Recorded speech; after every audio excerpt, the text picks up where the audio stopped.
Hello, everybody. Welcome back to Cure for the Common Game. Today is day number 91 of our 100 Days of EDH. Hey, we're in the 90s. I mean, we're cruising right along. We're almost there.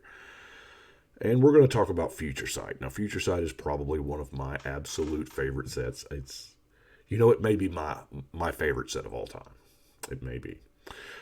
It came out in May of 2007, had 180 cards. It had 60 rare, 60 uncommon, and 60 common. Of that 180 cards, 81 of them were future shifted. Now, Time Spiral had the past, Planar Chaos had the alternate present, and Future Sight had the future cards, where they quote unquote pulled cards from the future and included in this set. So, would that make it a pre-print? Anyway, let's get into it. Bear in Glory. Oh, hey, by the way, this reminds me. I hope y'all enjoyed the set review yesterday on April Fool's, the Unglued. This was the card I couldn't think of the name of. The Cheese Stands Alone.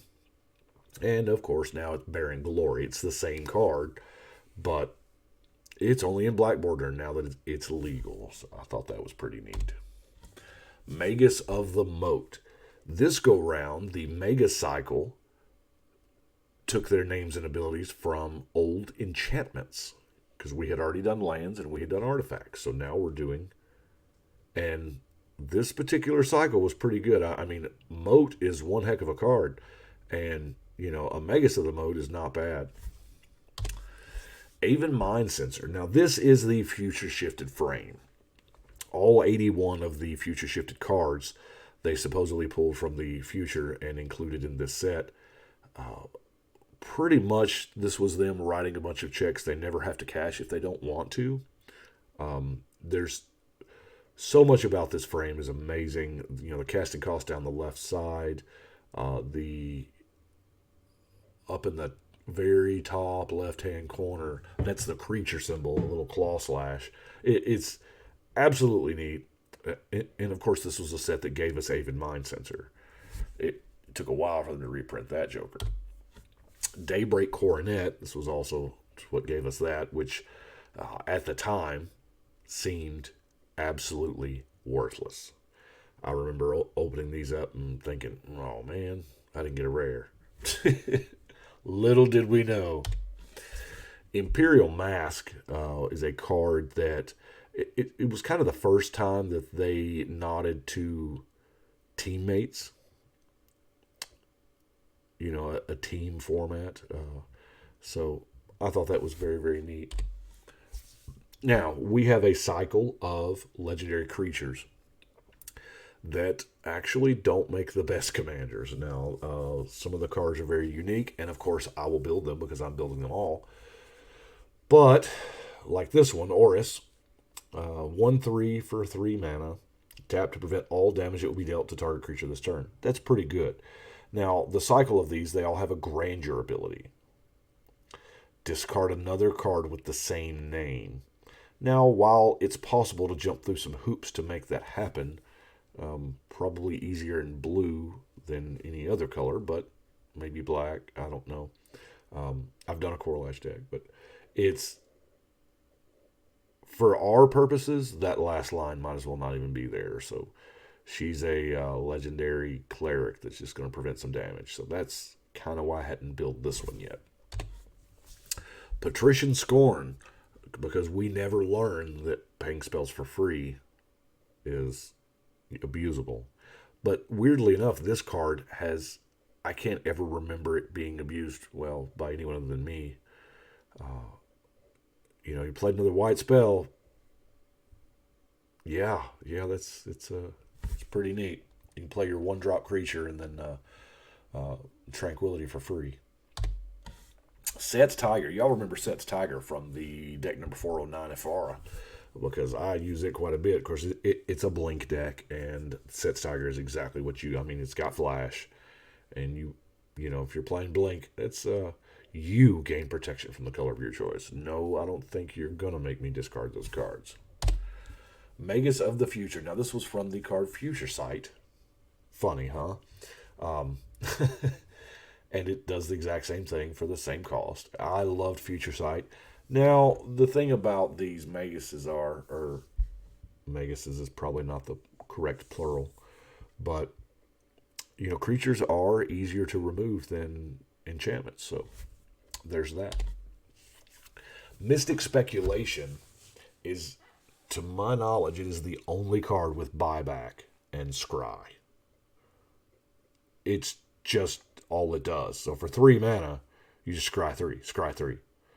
End of every turn, you're going to scry 3. That's I'm down with that. Now it does cost 3 mana. That is, a little. There are better options, but it's a very unique card. Pact of Negation. This set gave us each color a pact. It was a 0 mana cost spell that did the thing of what its color is, Now, most of them were okay. Pact of Negation was amazing and still is amazing to this day. Now, at the beginning of your next upkeep, if you don't pay whatever is required, you lose the game. And I have seen Pact is one of those things that we are kind of automatically programmed for because it's just a thing in Commander now with Force of Will, Days, Pact. It's just something that we all have in the back of our head. Free counterspells exist, but it wasn't always that way. Venser, Shaper Savant. Now this guy,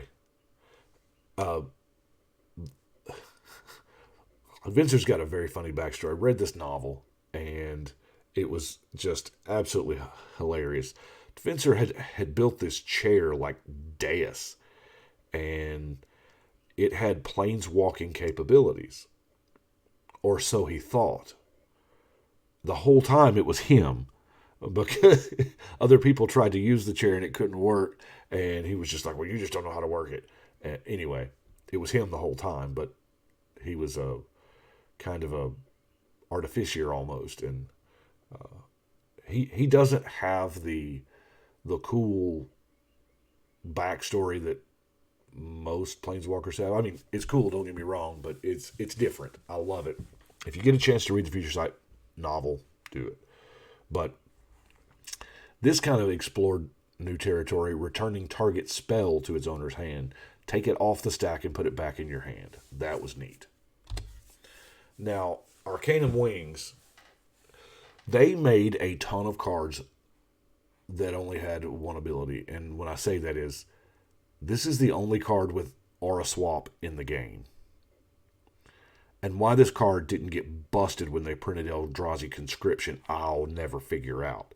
And then they started giving us all this enchantment stuff, and I still don't understand why people are not just jamming this card into every Aura deck they've got. Look at it. 2 mana, enchant creature. Enchanted creature has flying. But you can spend 3 mana to exchange this aura with an aura in your hand. That sure beats paying the retail price for Eldrazi Conscription or Celestial Mantle or whatever. Lanessa is the blue Grandeur General, or legend. X blue to return target creature converted mana cost X to its owner's hand. So I haven't built this one because it's probably going to be a bounce deck, and it looks like it's going to be very mana intensive, and I'm going to need several mana doublers. Currently, I'm out, so that's why she's been kind of put on the back burner for a little while. Narcomoeba. Now, we got Narcomoeba back in Dominaria, which, of course, Future Sight was set on Dominaria in all of its different time zones. But the ability for, if it's put into your graveyard from your library, you just put it into play. That was kind of a neat thing that we kind of hadn't seen before. Enabled some really cool decks, too. Nyx. Counter target spell if no mana is spent to play it. Now, this is better than you think. In our format, we have the Suspend Jorah. We have Narset. We have all of those cards. Oh, have you seen the new Nicol Bolas' Citadel? Or Bolas' Citadel? Yeah. Counter a spell if no mana was spent to play it. At first, you look at it and you think, oh, well, they don't. it only affects 0 drops. No, in our format, we have a ton of cheats to play things for free. Nyx is good. Magus of the Abyss. Now, obviously, this is from the Abyss. Does pretty much the same thing, only this is actually way worse than the Abyss. Because the Abyss is an enchantment that says that. Now, granted, it is on the reserve list, and it's $1 jillion, but it does say at the beginning of each player's upkeep, destroy target non-artifact creature of his or her choice. Now, the problem is, this is on a creature, eventually it's going to kill itself. So there's no way to perma-lock with this. Unless you're, cranking out a token every turn or something. Blinded Breeding Pit just come to my mind. Ugh. Bitter Ordeal. Gravestorm, I wanted to become a thing. This is the only card with Gravestorm. I feel really sorry for those Magic Online programmers who had to write code for the keywords that only had one card. But Bitter Ordeal, you search target player's library for a card and remove that card from the game. Gravestorm.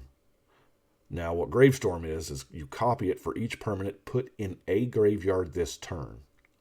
So, now keep in mind, just the last set had the Black Wrath of God in it, Damnation. So, if there's...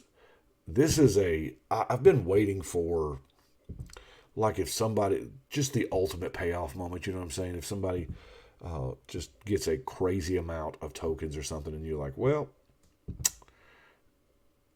I think we're going to, dry spell and do 1 damage to all your Pegasus. I don't know why I picked dry spell. There's other...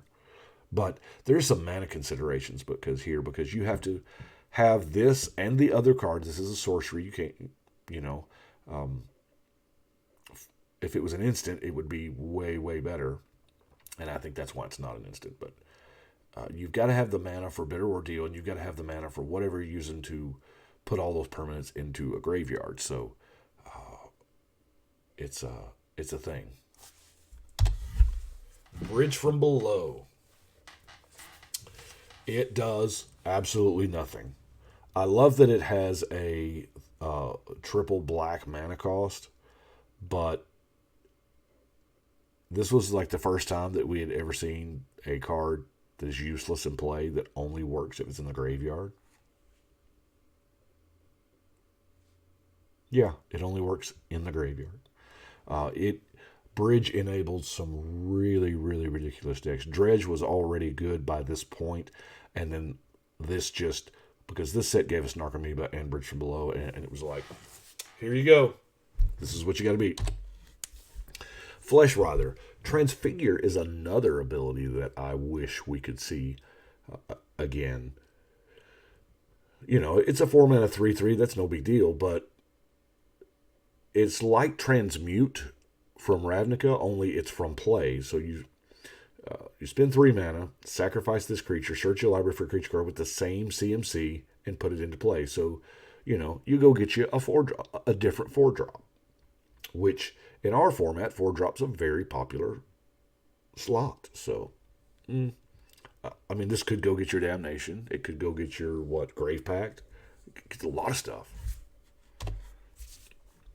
Corlash, Heir to Blackblade. Oh, man. I was so in love with Corlash. I played Corlash decks all the time back then.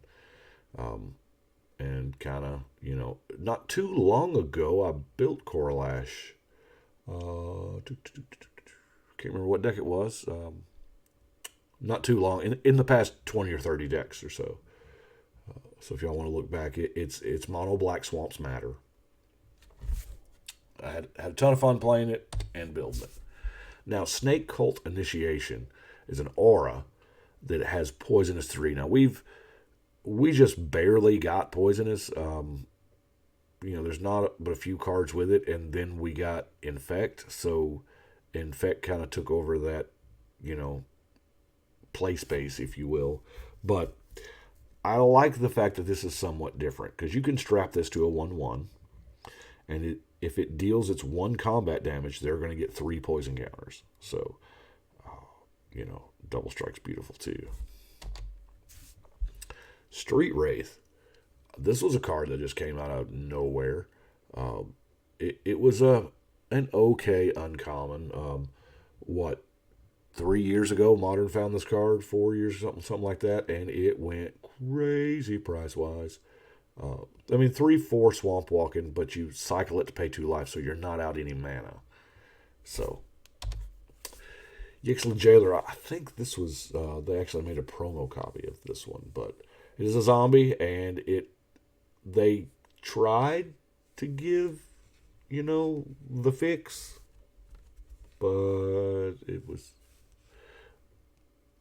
the deck was just too strong at the time. But this is a great zombie include for your zombie tribal for commander. Assuming, of course, you're not. Now, if you're playing zombies, there's a good chance you're interacting with your graveyard, but it is a good emergency button to have if somebody is doing some more graveyard shenanigans than you are. Now, Maze of the Moon is, of course, from Blood Moon. Non-basic lands or mountain. It's one heck of a card. In our format, it's just a second copy of the Blood Moon. Boulder Intimidator. Now, I don't know if they intentionally made the art to look like Kenny Rogers. I mean, the Coward of the County. Anyway, showing my age there. That is got to be one of the coolest lines of text on any card. Cowards can't block warriors. Keep in mind, changelings are both. So, this was reprinted a whole bunch. It's like in every supplementary product, and I think I'm running a copy in Brian Stout Arm Tribal Giants. I might be. But I love the fact that you can turn things into cowards and warriors. And in later printings, where they had the normal frames to the future shifted frame, they had flavor text, and that flavor text is killer. Emblem of the Warmind. Now, this is an aura that doesn't act like an aura. I honestly had to read it several times. Enchant creature control. Creatures you control have haste. So it works on every creature you got, but it just enchants to one. So that it takes a while to wrap your mind around that. Well, not a while, but it's different. And I guess that's what got me at the time. Now, Steam Flogger Boss was the joke that was never supposed to get told. These 81 future shifted cards, they said, these are from possible worlds or times that we could possibly go to in the future. Now, Steam Flogger Boss is a whopping 4-mana 3/3 Goblin Rigger. And other Riggers you control get +1/0 in haste. And if a Rigger you would control would assemble a contraption, it assembles 2 contraptions instead. Now, this makes sense to us now because we have lived through Unstable. But before that, this was the joke. And the joke was they were never going to do riggers or contraptions. But then they came out and said, we have no intention of doing riggers or contraptions. And that made, especially Morrow, determined to do it. Now, and he had said for years, because there was years in between this and Unstable, he had said that he would solve contraptions before he retired. And by his definition, he has solved contraptions. By my definition, he has not. This appeared as a black border card. I expected to have a black border solution to riggers and contraptions. I felt like he was cheating going silver border. You can do anything in silver border. I mean, if you want like ink pen tribal, you can make that junk work in. But I felt it was a little bit of a cop-out. I mean, I enjoyed the contraptions and the riggers and Unstable, don't get me wrong, but I thought, I was kind of expecting, a black border version. Taurox Bladewing is the red Grandeur legend. I mean, it's 5 mana for a 4/3 flying haste. There's many better options, and mono red, so that's a thing. It's a dragon with flying and haste. That's what we got, and it's overcosted for what it does. Yeah, hadn't built this one yet. Heartwood Storyteller is just one of my absolute favorite cards. It just when it helps the table, but you're going to play it in decks where you're running a high concentration of creatures, a Nikia, a Rook-Thar, something along those lines, because I mean it's a 2/3. It's not real threatening. It's not going to draw a singled out removal spell most of the time. I've never had it singled out, but it's drawn me a ton of cards without me letting my opponents draw. Now, your other opponents will allow it, but that's the reason why it's there, is because you're going to draw more cards. Magus of the Vineyard. This was Eladamri's Vineyard from Tempest. Did the same thing. Now, we had Mana Burn at the time, just like we had with the original Vineyard enchantment. So, Mana Burn, for those who don't know, was taken away in M10 from the rule set. And Mana Burn was a game rule that stated at the end of each phase, you took a damage for each unused mana in your pool. So, if you had something like Magus of the Vineyard, and I turn one'd it, and you couldn't use the 2 green or even as 2 colorless, or well, 2 generic at the time, you just took 2 points of damage. I mean, if you were playing, if you couldn't use the mana, it burned you. So they took that rule away. It was, they said it was not very intuitive, and before they made that decision, all of R&D had played all their playtest games. They said, okay, we're going to go a month. Play like Mana Burn doesn't exist. So they all did, and they come back the next month, and they said, all right, how'd it go with no Mana Burn? And they were like, it literally never came up. So I'm pretty sure they were just using the standard cards at the time. So I don't know, there's that nostalgia feeling of, yeah, I get it. It's a pain to teach new players. The game's hard enough anyway without making that new player spend that much more time analyzing which lands they need to tap. You know what I'm saying? So I don't know, for our format it matters a lot, but I think it would be cool to have like an enchantment and just call it Mana Burn and just have that as a rule. 1 red mana enchantment would be fine.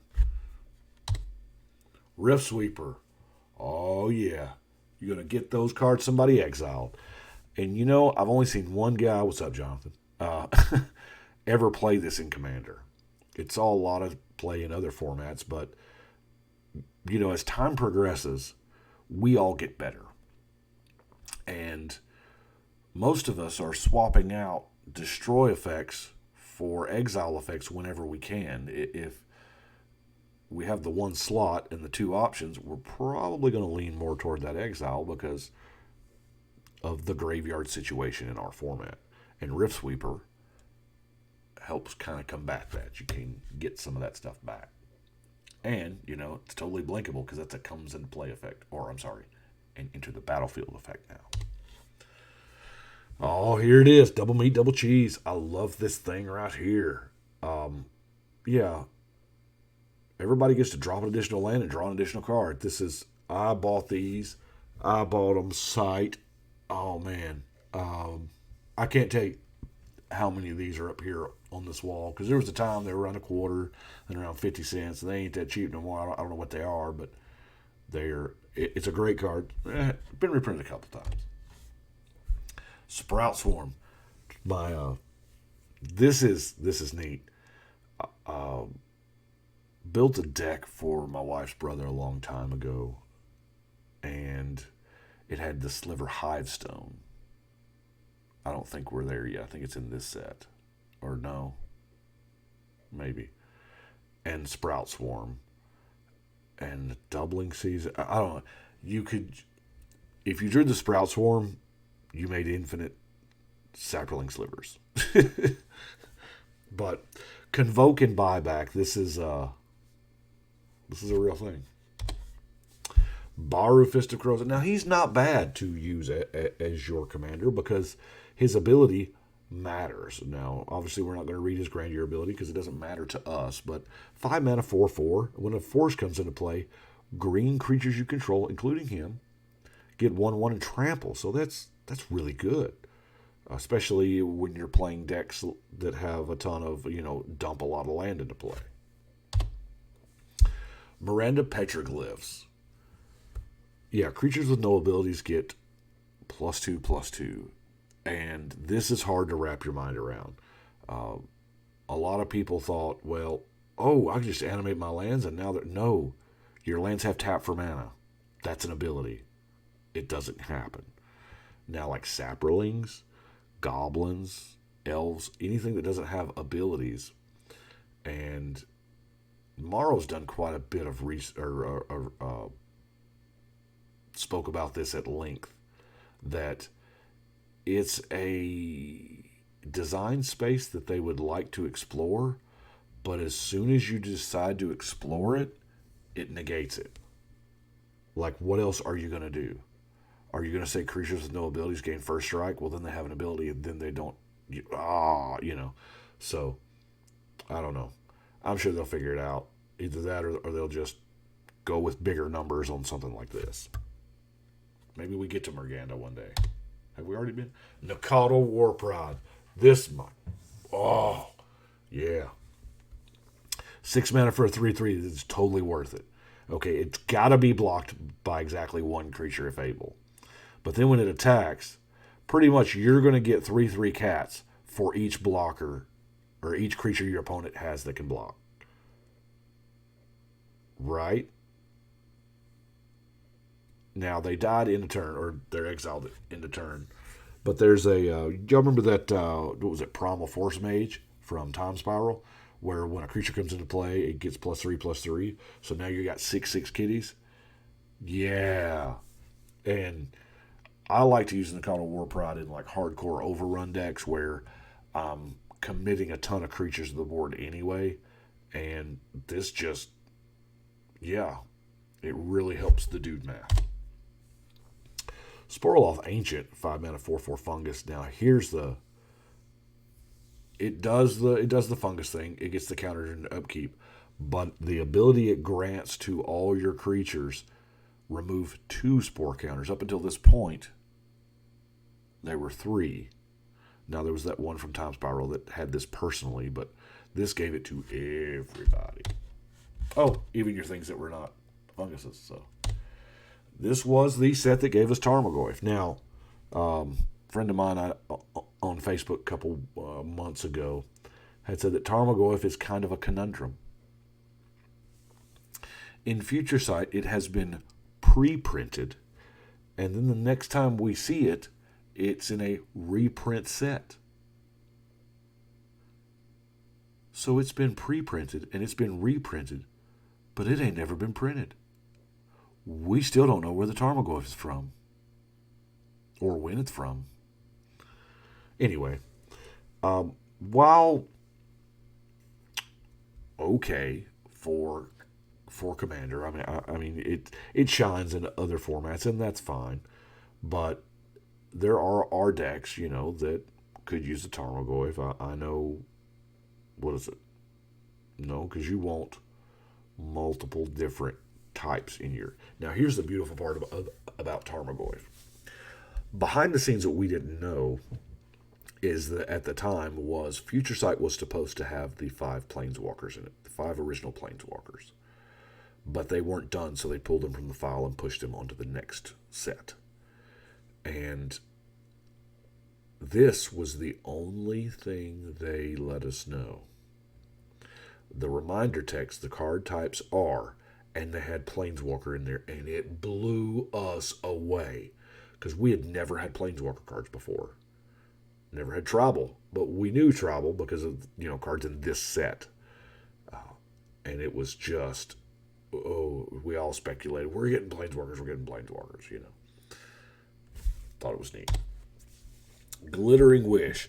Like I said, talk to your playgroup about the wishes or wish board, whatever, or whatever your playgroup likes to use.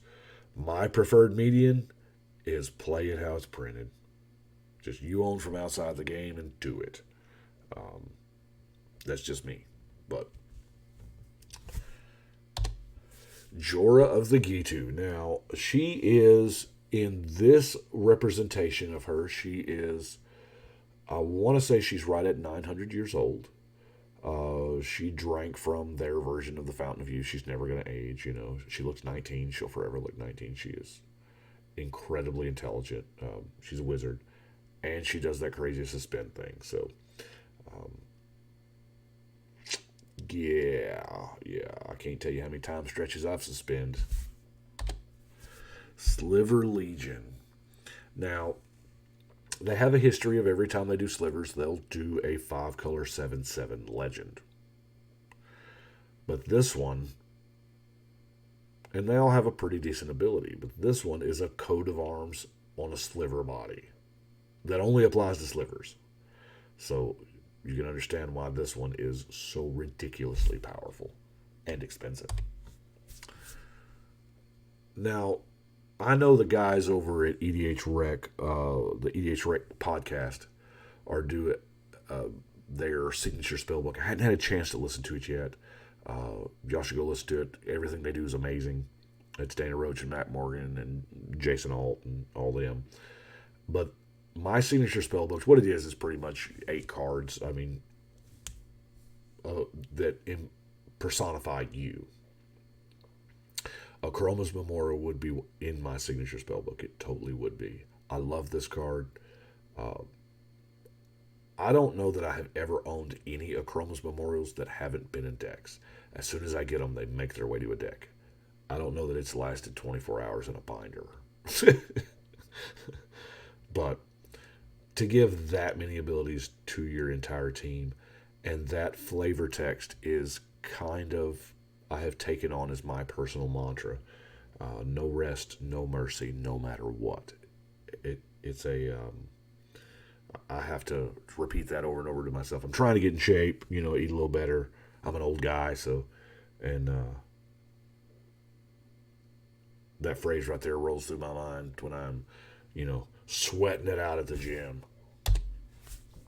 Now, Cloud Key, I would think, would be way more popular than it is. Well, I say that, but it really hasn't.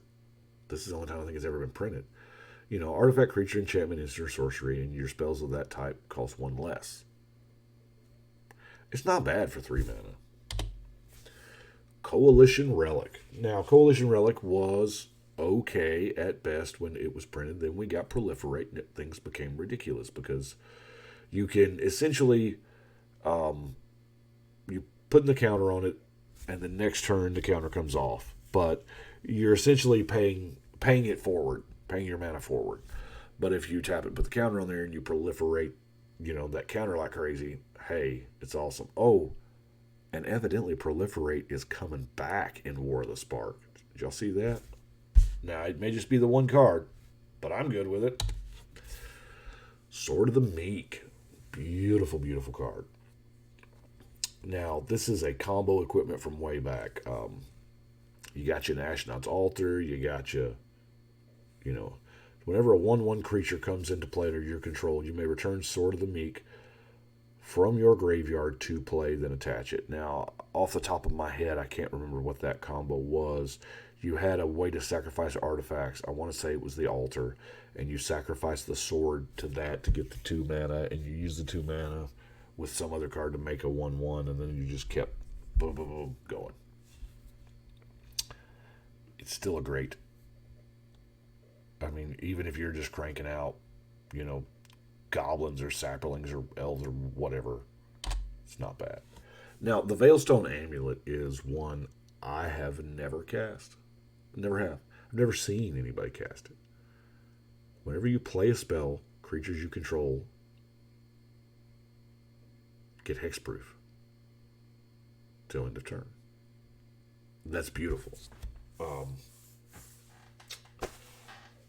I realize that there's weird timings on it, and it's not as amazing as we want it to be, but it's still really good. Now, Darksteel Garrison. Okay, here's one that a lot of y'all are probably seeing for the first time because this was the only fortification that's ever existed. Think artifact equipment, but only for lands.